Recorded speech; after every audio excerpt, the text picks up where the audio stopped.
राम राम सभी प्यारे साथियों को स्वागत है आप सभी का आपके अपने चैनल लर्नोलॉजी अड्डा में। आप सभी को पता ही होगा कि हम डेली शाम को 5 बजे रट्टा मार सीरीज लेकर आते हैं, जिसमें हम यूपी स्पेशल के प्रश्नों को देखते हैं, जो कि हमारे ग्राम पंचायत अधिकारी के साथ साथ यूपी भी जो री एग्जाम होना है, आरओ का भी री एग्जाम होना है, और जूनियर असिस्टेंट जो परीक्षा होगा ग्राम पंचायत अधिकारी के साथ साथ ही इन सब के लिए यूपी स्पेशल उतना ही महत्वपूर्ण है। और अगर आप चैनल पे आज नए आए हैं तो चैनल को सब्सक्राइब करें और बेल आइकन भी जरूर दबाएं, सबसे पहले आपको अपडेट मिल सके। और अगर आप इस चैनल पे आ चुके हैं तो आपको यह मैं गारंटी देता हूँ कि यह जो यूपी स्पेशल में पढ़ा रहा हूँ या जो भी प्रैक्टिस सेट हम कर रहे हैं यूपी स्पेशल प्रश्नों के, इससे आपको बहुत ज्यादा लाभ मिलने वाला है। तो चलिए देखते हैं आज के प्रश्नों को। कल के प्रश्न से एक शुरुआत करेंगे कि उत्तर प्रदेश का निम्न में से कौन सा मुख्य शास्त्रीय नृत्य प्रकार है? कुचिपुड़ी, कथक, भरतनाट्यम या कथकली? यह प्रश्न यूपीएसआई की परीक्षा में मृतक आश्रित वाले में 2016 में पूछा गया था। तो आपको यह पता ही होगा, आप इसका उत्तर कमेंट बॉक्स में लिख भी पाएंगे, तो लिख दीजिएगा कमेंट में इसका आंसर क्या है, कौन सा हमारे उत्तर प्रदेश का मुख्य शास्त्रीय नृत्य है, जिसको कमेंट बॉक्स में आपको लिखना है। देखते हैं अगले प्रश्न को, समझते हैं इसको। निम्न में से किस लोक नृत्य का आयोजन बुंदेलखंड क्षेत्र में फसल कटाई के समय किया जाता है? तो यह हमें बताना है। ऑप्शन है कर्मा, छोलिया, चरकुला और सहरा। तो जो सहरा है, जो सहरा लोक नृत्य है, यह बुंदेलखंड के प्रसिद्ध लोक नृत्यों में से एक है। फसल कटाई के समय आयोजित किया जाने वाला यह लोक नृत्य काफी प्रसिद्ध है। सहरा नामक लोकगीत के साथ नाचे जाने के कारण इसका नाम सहरा नृत्य पड़ा है। तो इस नृत्य में सहरा गाने वालों के दल में अपने हाथों से लकड़ी के छोटे छोटे डंडे, जो इसी नृत्य के लिए बनाए जाते हैं, लेकर गोलाकार खड़े हो जाते हैं। सहरा नृत्य करने वाले प्रत्येक व्यक्ति अपने दाएं बाएं दोनों ओर से बढ़ने वाले डंडों पर अपने डंडा बजाता है। मतलब यह एक प्रकार का डांडिया जैसा है। अगर आपने डांडिया देखा होगा महाराष्ट्र गुजरात में, उसी प्रकार का सहरा है बुंदेलखंड का। ठीक है, तो आपने यह देखा, यह प्रश्न यूपी भी कांस्टेबल परीक्षा में 2018 में पूछा गया था। चलिए देखते हैं अगले प्रश्न को। अगला प्रश्न है, प्रसिद्ध सूफी संत के वार्षिक उर्स के अवसर पर हिंदू कैलेंडर के कार्तिक महीने में प्रति वर्ष बाराबंकी में देवा शरीफ मेला आयोजित किया जाता है। यह प्रश्न आयोग ने, यूपीपीएससी ने इतनी बार पूछ लिया है कि बच्चों को यह प्रश्न याद हो जाना चाहिए कि जो देवा शरीफ मेला है बाराबंकी जिले में, किसके लिए लगाया जाता है। तो ऑप्शन जो हमारा सही है वह है वारिस अली शाह। वारिस अली शाह सही है।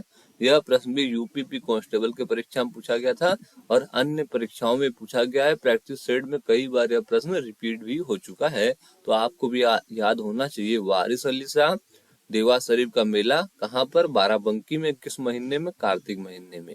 ठीक है, चलिए देखते हैं अगले प्रश्न को। अगला प्रश्न है, फैजाबाद जिसका नाम अयोध्या है के एक प्रमुख संगीतकार थे जिन्होंने शास्त्रीय संगीत में टप्पा शैली का विकास किया था। टप्पा एक शैली है शास्त्रीय संगीत का, और फैजाबाद के एक संगीतकार थे, उन्होंने इसका विकास किया था। तो कौन है? मुस्तरी बाई है, या खुशी महाराज है, या मेहंदी खान है, या ठाकुर प्रसाद है? तो हमें बताना है। जो मुस्तरी बाई फैजाबाद के एक प्रमुख संगीतकार थी जिन्होंने शास्त्रीय संगीत में टप्पा शैली का विकास किया था। तो मुस्तरी बाई जो थी, ये इन्होंने ही टप्पा शैली का विकास किया था, और यह फैजाबाद घराने से ताल्लुक रखती हैं। चलिए देखते हैं अगले प्रश्न को। अगला प्रश्न है हमारे सामने, निम्नलिखित में से बुंदेलखंड का लोकप्रिय लोकगीत कौन सा है? बिरहा, आल्हा, रसिया या लंगूरिया? तो हमें और आपको बताना है बुंदेलखंड का कौन सा है। बिरहा आपने सुना होगा, यह पूर्वांचल का है। आल्हा जो है बुंदेलखंड का प्रमुख लोकगीत गीत है। इसको बुंदेलखंड के क्षेत्र में मेनली मैहर माता का मंदिर है एक, सतना जिले में। इस इलाके में बहुत ज्यादा आल्हा प्रसिद्ध है। और बिरहा पूर्वी उत्तर प्रदेश, पश्चिमी बिहार में गाया जाता है। लंगूरिया भी बुंदेलखंड का एक लोक नृत्य है, और रसिया जो है यह हमारे ब्रज क्षेत्र में गाया जाता है। चलिए देखते हैं अगले प्रश्न को। अगला प्रश्न हमारे सामने, एक रंग बिरंगा और मंत्र मुग्ध कर देने वाला मेला है जो प्रत्येक वर्ष उत्तर प्रदेश के मेरठ में होली के कुछ दिनों बाद मनाया जाता है, तो कौन सा मेला है? यह हिंदू मुस्लिम एकता का प्रतीक भी है, तो आपको बताना है। यह प्रश्न यूपीपी कांस्टेबल 2018 में पूछा गया था। इस प्रश्न का भी प्रैक्टिस सेट में कई बार जिक्र हो चुका है कि यह हिंदू मुस्लिम एकता का प्रतीक है। जो मेला लगता है, कहाँ लगता है? मेरठ में लगता है, होली के बाद लगता है। वहाँ माता का मंदिर भी है और एक दरगाह भी है, इसलिए वहाँ मेला लगाया जाता है। इसे नौचंदी का मेला कहते हैं। चलिए देखते हैं अगले प्रश्न को।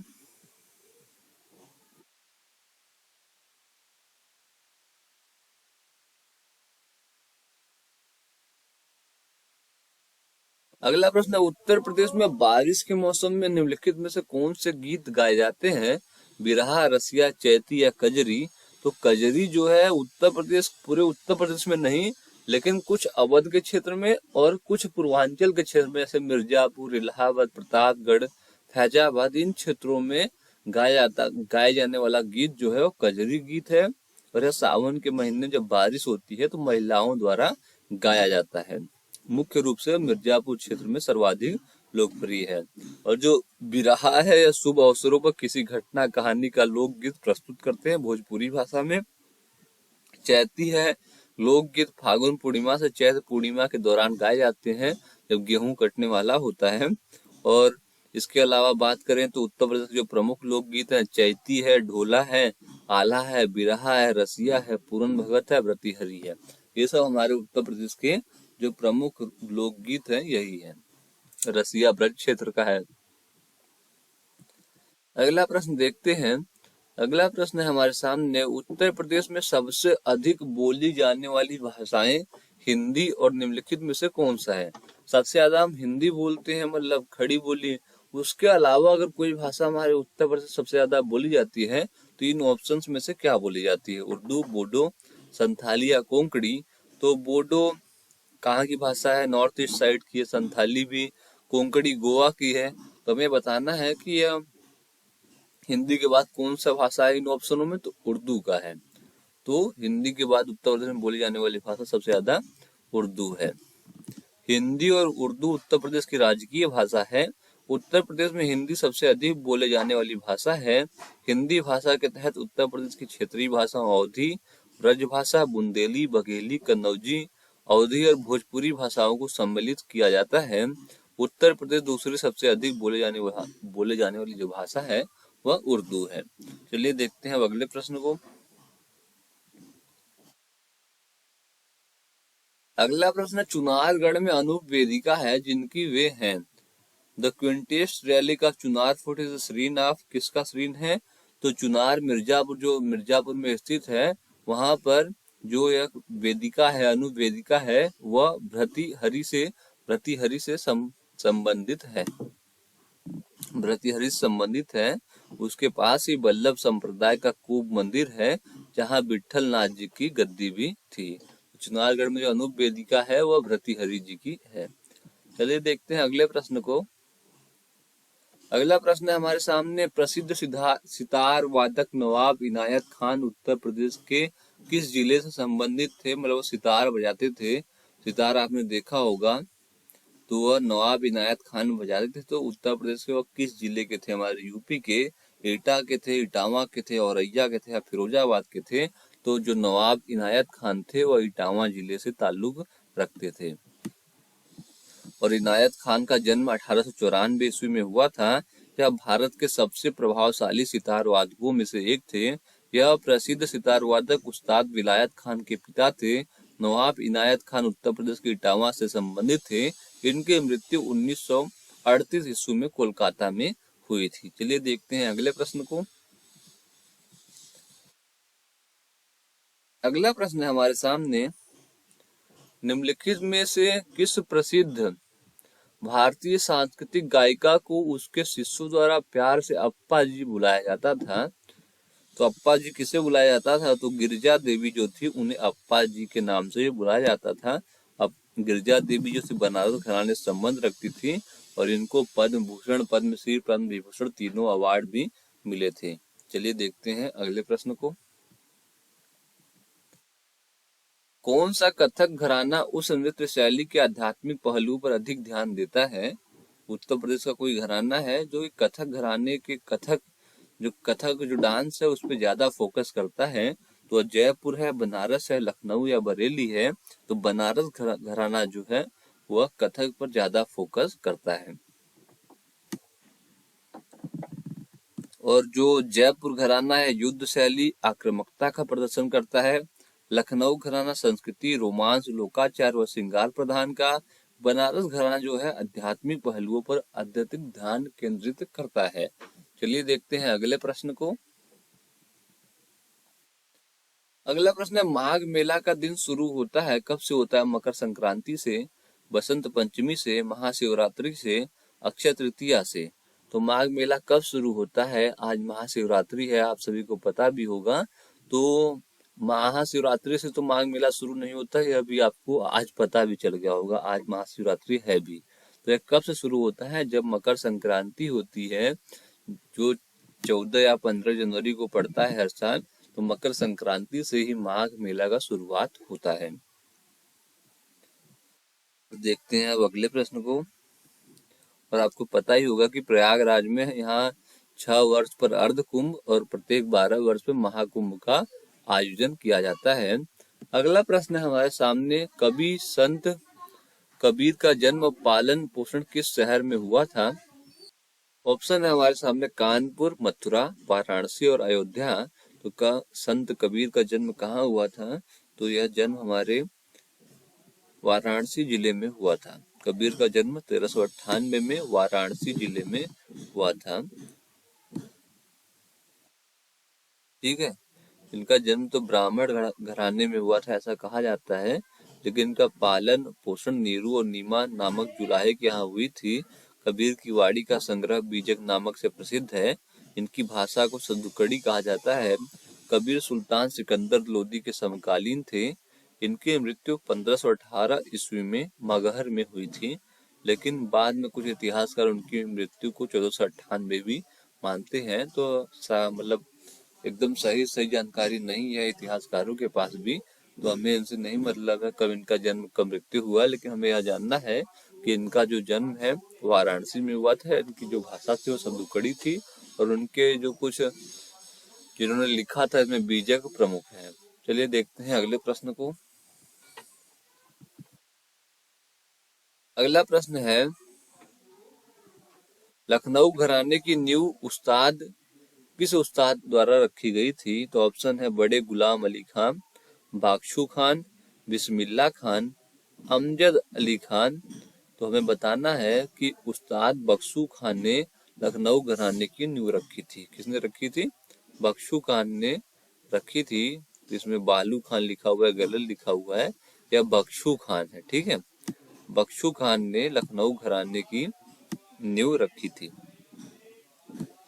लखनऊ घराना भारत के प्रसिद्ध शास्त्रीय नृत्य शैली के नृत्य कथक तथा गायकी से संबंधित घरानों में से एक है। इसकी स्थापना अवध के आखिरी नवाब वाजिद अली शाह के संरक्षण में हुई थी। जिसने किया था वह कौन था? बख्शू खान था। इसे आप सही कर लीजिएगा। अगला प्रश्न है, बरसाना होली के साथ खेली जाती है? टमाटर के साथ, दूध के साथ, पत्थर के साथ तथा डंडे के साथ। यह प्रश्न यूपी कांस्टेबल में पूछा गया था कि जो बरसाने की होली है वह किसके साथ खेला जाता है? तो बरसाने की जो विश्व प्रसिद्ध होली खेली जाती है वह लठमार होली होती है। वह लठ के साथ डंडे के साथ खेली जाती है। यह फागुन मास की शुक्ल पक्ष की नवमी को बरसाना मथुरा में हर्षोल्लास के साथ मनाया जाता है। चलिए देखते हैं अगले प्रश्न को। अगला प्रश्न, उत्तर प्रदेश में आयोजित कंपिल मेला किस समुदाय से जुड़ा हुआ है? तो आपको यह पता होगा, क्योंकि अगर आप लगातार रोज प्रैक्टिस सेट को देखते हैं तो आपको यह पता होगा कि जो यह कंपिल मेला है यह जैन धर्म से जुड़ा हुआ त्योहार है, मेला है। तो कंपिल मेला उत्तर प्रदेश में आयोजित जैन समुदाय से संबंधित मेला है, जो उत्तर प्रदेश के फर्रुखाबाद जिले के कंपिल नामक स्थान पर प्रति वर्ष लगाया जाता है। कंपिल हिंदू तथा जैन धर्म से संबंधित प्रसिद्ध तीर्थ स्थान भी है। चलिए देखते हैं अगले प्रश्न को। उत्तर प्रदेश का चरकुला क्या है? चरकुला एक प्रकार का नृत्य है। तो यह कहाँ पर होता है हमें बताना है। यह ब्रज क्षेत्र का पारंपरिक लोक नृत्य है। यह प्रश्न यूपीएसआई एएसआई में 2018 में पूछा गया था। तो चारकुला जो नृत्य है, इस नृत्य में कृष्ण जी के गीतों पर महिलाएं वृत्ताकार लकड़ी के पिरामिडों को संतुलित करती हुई घूंघट करके नृत्य करती हैं। ब्रज क्षेत्र का यह नृत्य है और इसे पारंपरिक लोक नृत्य माना जाता है चारकुला को। अगला प्रश्न है हमारे सामने, निम्नलिखित में से उत्तर प्रदेश का लोक नृत्य कौन सा है? चारकुला, लावा, कोलट्टम, बिहू। तो आपको पता होगा, अभी भी हमने बात करी। और यह यूपीएसआई के 2021 में जो अभी पेपर हुआ था, यूपीएसआई का लास्ट वाला, उसमें पूछा गया था। तो चारकुला जो है हमारे उत्तर प्रदेश का लोक नृत्य है। इसके अलावा आपको पता होना चाहिए उत्तर प्रदेश का लोक नृत्य और कौन कौन सा है। तो रासलीला है, रामलीला है, ख्याल है, नौटंकी है, नकाल है, स्वांग है, दादरा है। उसके अलावा जो लावा है लक्षद्वीप का है, कोलट्टम जो है तमिलनाडु का है, और बिहू तो आपको पता ही होगा, बचपन से पढ़ रहे हैं आप, असम में किया जाता है। तो चारकुला हमारे यूपी का नृत्य है। चलिए देखते हैं आज के आखिरी प्रश्न को। निम्नलिखित में से किस स्थान पर कुंभ मेला त्योहार मनाया जाता है? मथुरा में, हरिद्वार में, त्रिशूर में या कुंभकोणम में? तो अगर आपने लास्ट वाला अगर आपने देखा होगा प्रैक्टिस सेट, तो उसमें हमने बात करी थी कुंभ मेला 4 जगहों पे मनाया जाता है, जिनमें शामिल है उत्तराखंड का हरिद्वार, यूपी का हमारे प्रयागराज, एमपी का उज्जैन तथा महाराष्ट्र का नासिक। यहाँ पर यह कुंभ मनाया जाता है। तो जो प्रयागराज गंगा यमुना या सरस्वती का संगम है, हरिद्वार में गंगा के किनारे, उज्जैन में क्षिप्रा के किनारे और नासिक में गोदावरी के किनारे कुंभ मेला मनाया जाता है। तो बी ऑप्शन सही है। बाकी तीनों स्थानों पर कुंभ मेला नहीं होता है। हरिद्वार, उज्जैन, प्रयागराज और नासिक में कुंभ मेला लगाया जाता है। आपने यहाँ तक वीडियो देखी, वीडियो अच्छी लगी तो लाइक करना। और आपको कुछ पीडीएफ चाहिए तो डिस्क्रिप्शन में हमारा टेलीग्राम चैनल का लिंक और इंस्टाग्राम चैनल का भी लिंक दिया हुआ है, वहाँ हमें आप फॉलो कर सकते हैं और वहाँ मैसेज करके आप पीडीएफ मांग सकते हैं। यहाँ तक वीडियो देखने के लिए आपका बहुत बहुत धन्यवाद। कमेंट करके कुछ पूछना या बताना हो तो बेझिझक पूछकर बता सकते हैं। तब तक के लिए आपका बहुत बहुत धन्यवाद दोस्तों। जय हिंद।